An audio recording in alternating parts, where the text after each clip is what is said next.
Hello বন্ধুরা, তোমরা কেমন আছো? নিশ্চয়ই ভালো আছো। জ্যোতিকা অদ্রিজা ব্লগে তোমাদেরকে অনেক ভালোবাসা।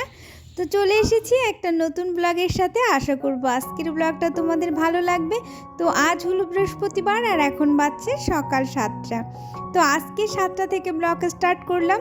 তো বন্ধুরা, ঘুম থেকে উঠে আগে দেখো চলে যাচ্ছি কিন্তু আমাদের সবজি বাগানে। ওখানে কিন্তু আগেই হাজবেন্ড চলে গেছে। আমি একটু বাসি জামাকাপড় চেঞ্জ করে তারপরে কিন্তু চলে এসেছি। তারপরে ও কিন্তু অনেকটা সময় ধরেই সবজি খেতে জল দিচ্ছে, কারণ হলো গিয়ে অনেকটা সবজি, অনেক রকম গাছ, তারপরে সুপুরি গাছ এগুলো লাগানো হয়েছে। তো সব কিছুতে জল দিতে একা একা কষ্ট হয়ে যায়, যার জন্য আমরা কিন্তু দুজনে মিলেই জল দিই। তো এই যে যেমন মেথি গাছ, তারপরে ধনিয়া পাতা, এগুলো কিন্তু অনেক বড় হয়ে গেছে। এখন কিন্তু আবার একটু জল দেওয়ার প্রয়োজন, তাই জলটা এভাবে ছিটিয়ে ছিটিয়ে দিচ্ছি। তো যাই হোক, সবজি বাগানে বেশ কিছুক্ষণ সময় কাটাতে হলো সকালবেলা, কারণ কোনো দিন সকালে বা কিংবা কোনো দিন বিকেলে এভাবে কিন্তু আমাদের সবজি বাগানে সময় কাটাতে হয়। আর যার জন্য কিন্তু সবজি খাত ভালো হবে যদি প্রচুর সবজি খাতে খাটনি করা যায়। যাই হোক, জল দেওয়ার সব কমপ্লিট। এবার বাড়ির দিকে রওনা। ঘরের প্রচুর কাজ পড়ে আছে, সেগুলো করব।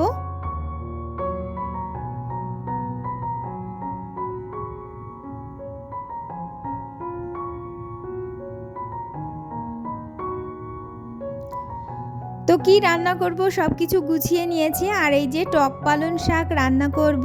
তো টক পালং এই যে ভালো করে কল থেকে বালতি ভরা জলে ধুয়ে নিচ্ছি, কারণ কল থেকে ধুয়ে নিলে আর এই যে বালতিতে করে ধুতে হয়, আর বালতিতে করে কিন্তু সিঙ্কে ধোয়া অসম্ভব। যার জন্য এই যে কল থেকে ঢালা জলে পুরো সুন্দর করে 4-5 বার করে কিন্তু শাকগুলো ধুয়ে নিচ্ছি, কারণ কোথায় একটু মাটি জমে আছে। তো গলতে বারবার যদি না ধুলি তাহলে কিন্তু কোথায় মাটিটা জমে থাকবে তার ঠিক নেই। আর এই যে ডাল সিদ্ধ বসিয়ে দিয়ে গেছিলাম, আর এদিকে হাঁড়িতে জল গরম বসিয়ে দিয়ে কিন্তু আমি শাকটা ধুতে গেছিলাম। তো ডাল সিদ্ধটা অনেকটা আগেই বসিয়েছি, তো ডালটা সিদ্ধ হয়ে গেছে। আর এই হাঁড়ির গরম জলটা এই যে দিয়ে দিলাম। এবার হাঁড়িতে চাল দিয়ে দেবো, আর এদিকে ডালে লঙ্কা, হলুদ, লবণ এগুলো দিয়ে দিচ্ছি। তো এই আজকে কিন্তু একদম সিম্পল রান্নাবান্না, ডাল, বেগুন ভাজা, আলু ভর্তা মানে আলু সিদ্ধ, আর হচ্ছে গিয়ে টক পালং, এগুলোই রান্না হবে। কিছুদিন না মানে বেশ মাছ মাংস খেতে খেতে এখন একটু সিম্পল একদম ডাল ভাত খেতে ইচ্ছা হলো, তাই আজকেই কিন্তু রান্না করে ফেলছি। দেখো, ডালটা কিন্তু সম্বরা দিয়ে দিলাম, জিরে, শুকনো লঙ্কা ফোড়ন দিয়ে। তো ডালটা কিন্তু একটু জাল করে নামিয়ে নিয়েছি। এবার বেগুনগুলো ভেজে নিচ্ছি।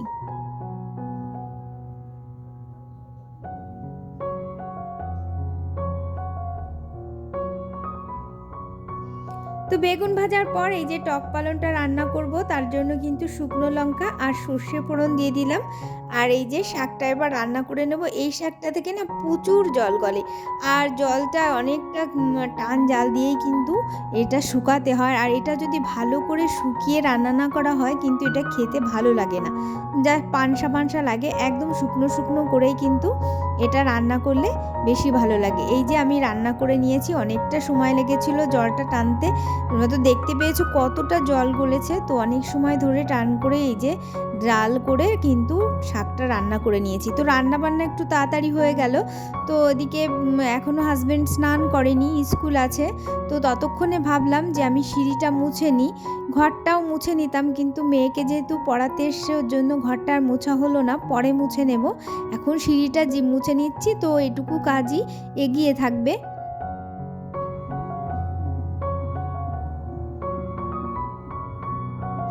আর আজকে এত ঘর দুয়ার পরিষ্কার করার পালা, কারণ আজ বৃহস্পতিবার। আজকে কিন্তু আমার পুজোর ঘরে একটু বেশ কিছু চাপ থাকে, কারণ বৃহস্পতিবার আমরা পুজোর সমস্ত বাসন পরিষ্কার করি। ঠাকুরঘরে যত রকমের বাসন থাকে সবগুলো সুন্দর করে পরিষ্কার করে একটু বেশি সময় নিয়ে পুজো করতে হয়, কারণ আমার মা লক্ষ্মীর আসন, আর মা লক্ষ্মীর আসন হলো বৃহস্পতিবার। খুবই সুন্দর করে ঘট পাল্টে পুজো দিতে হয়, যার জন্য আর আমরা ঘর বাড়ি সব মুছে পরিষ্কার করেই পুজোটা একটু ফল দিয়ে দেওয়ার চেষ্টা করি, ফল কিংবা কোনো দিন মিষ্টি।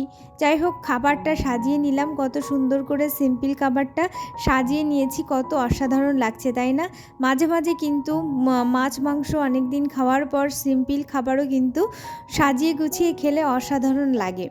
তো আজকে জানো তো সিম্পল যে রান্নাবাড়িগুলো করেছি আমার হাজব্যান্ডের খুবই পছন্দ হয়েছে।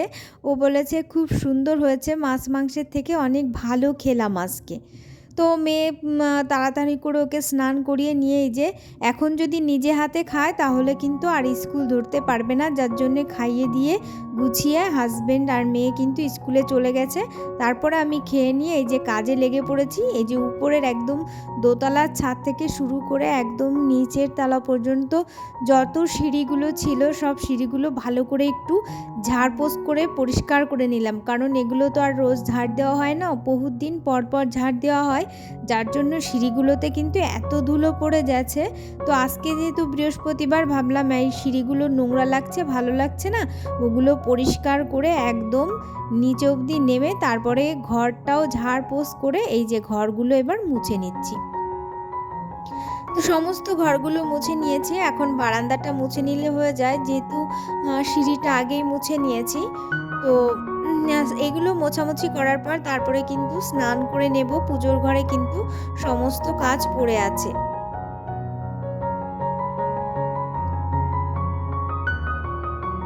তো স্নান করে পুজোর ঘাট সব কিছু গুছিয়ে বাসনগুলো সব বের করে নিয়ে এসেছি, আর পুজোর ঘরটা কিন্তু মুছেও রেখেছি।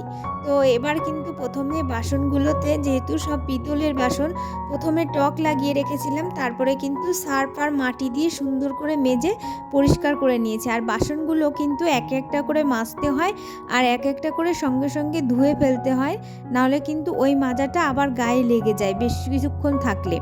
ওর জন্য ওভাবে একটু জল রেখে দিই বালতিতে, আর সঙ্গে সঙ্গে মাজার সাথে সাথেও ধুয়ে রাখি। তারপরে কিন্তু সব মাজা ধোয়া হয়ে গেলে আবার সুন্দর করে এই যে আবার ব্যালকনি ছাদে চলে এসেছি সবগুলো ধুতে।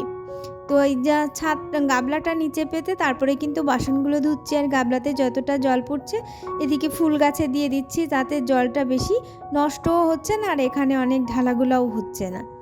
যাই হোক, বাসনগুলো সব ধুয়ে নিলাম। এবার কিন্তু আবার ঠাকুর ঘরে চলে এসেছি, আর ফুল তো এখন পাওয়া যায় না, তো ফুল 10 টাকার ফুল কিনে নিয়ে এসেছি। তো এখন কিন্তু শাসনটা সাজিয়ে আমি পুজোটা করে নেব।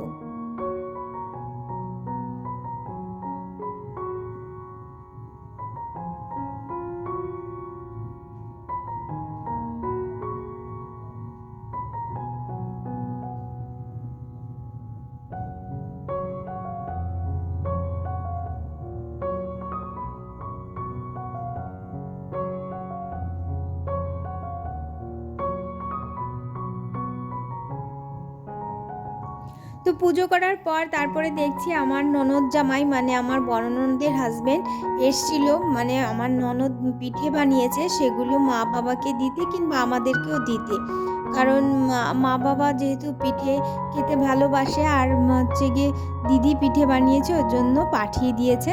এই যে শাঁস পিঠে ভিজানো দুধের মধ্যে এগুলো মা বাবাকে জন্য বাটিতে করে দুটো করে দিয়ে দিচ্ছি, কিন্তু দুটো করে খাইনি, পরে আরেকটা করে নিয়েছিল, কারণ পিঠেগুলো খুবই সুস্বাদু হয়েছিল। তো তারপরে এই যে বিকেলবেলায় আমরা একটু সবজি খেতে এসেছি, কারণ অনেকগুলো লঙ্কার গাছ আছে, সেগুলোতে না প্রচুর পরিমাণে আর কি লঙ্কা হয়ে পেকে রয়েছে, কিংবা একদম বতি বতি হয়ে রয়েছে, ছেঁড়া হচ্ছে না। তো ভাবলাম হাঁটতে হাঁটতে এখানে এসেছি, তো দুজন মিলে কিন্তু লঙ্কাগুলো ছিঁড়ে নিচ্ছি।